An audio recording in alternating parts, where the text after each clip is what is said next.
5 ரூபாயில 2 ரூபாய் டிப்ஸ் போதும், மிச்சம் 3 ரூபாய். இந்தாங்க ஆளுக்கு 1.5 ரூபாய்.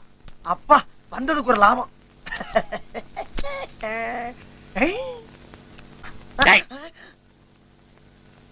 நான் கொஞ்சம் ரொம்ப மோசமானவன். என்ன மச்சான் என்னென்னமா பேசுறீங்க? இப்போ ஆளுக்கு 25 ரூபாய் போட்டுதானே அந்த கோழியை நம்ம வாங்கினோம். ஆமா. அந்த கடைக்காரர் எவ்வளவு திருப்பி கொடுத்தான்? 45 ரூபாய் போக மிச்சம் 5 ரூபாய் கையில கொடுத்தாரு. டிப்ஸ் எவ்வளவு கொடுத்தேன்? அந்த பயலுக்கு 2 ரூபாய் கொடுத்தேன். மீதி 3 ரூபாயில ஆளுக்கு எவ்வளவு எடுத்துக்கிட்டோம்? 1.5 ரூபாய். அப்ப 25 ரூபாய் போட்டவனுக்கு கொள்முதல் எவ்வளவு ஆச்சு? 25ல 1.5 ரூபாய் போச்சுன்னா 23. 23 கூட்டினா எவ்வளவு? 23 47. டிப்ஸ் 2 ரூபாய் சேர்த்து கூட்டு. 47 ஒரு 2 49. மீதி 1 ரூபாய் எங்க? ஆமா எங்க? ஐயோ அம்மா.